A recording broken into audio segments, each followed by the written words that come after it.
रास्ता उपरे एके विभत्स दृश्य खंड खंड हो पड़ी भंगा बाइक आउ रास्ता सारा काच गुंड किछि दूर रे लहु लुहाण हो गड़ुछंती 5 जण कहा देहरु मांस छिंडी पड़ी तो कहा देहरु रक्त धार बंद हेउनी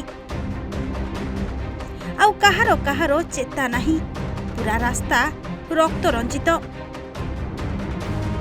दिन द्विप्रहर एमिति दृश्य पूरा स्तब्ध कर स्थानीय लोक माने गुरुतर 5 जन को उद्धार करी स्थानीय मेडिकल रे भर्ती करिबा परे घटनास्थल रे पहुंची पुलिस। आज्ञा मद पाई राज्य रास्ता रे भयंकर दुर्घटना। मद पी 3 जन युवक बाइक रे द्रुत गति रे आसी धक्का देले एक ऑटो को। बाइक रे थिबा 3 मद्यपंक सह ऑटो रे थिबा 2 जन गुरुतर आहत होइथिबा सूचना। दर्शक बंधु कोरापुट रायगड़ा 326 नंबर जातीय राजपथर बारीगुड़ा छक निकट में घटी एही भयंकर दुर्घटना। मिलिथिबा सूचना अनुसार ऑटो बाइक मध्य मुहांमुही धक्का होइथिला।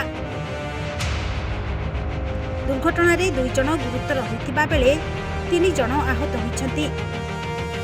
बाइक रे 3 जन दशमंतपुर ठारू कोरापुट आसुथिबा समय रे भारसाम्य हराई विपरीत दिगरु आसुथिबा ऑटो को मुहांमुही धक्का देथिले। 3 जन बाइक चालक मद्यपान करिथिबा स्थानीय बासिंदा सूचना दैछंती। स्थानीय लोके दुर्घटनास्थल रे पहुंची गुरुतर आहत माननकु उद्धार करी एम्बुलेंस जोगे कोरापुट मेडिकल कॉलेज को स्थानांतर करथिबा जणापड़िछि। कोरापुटरू मंटू भद्राक रिपोर्ट, ओडिशा भास्कर।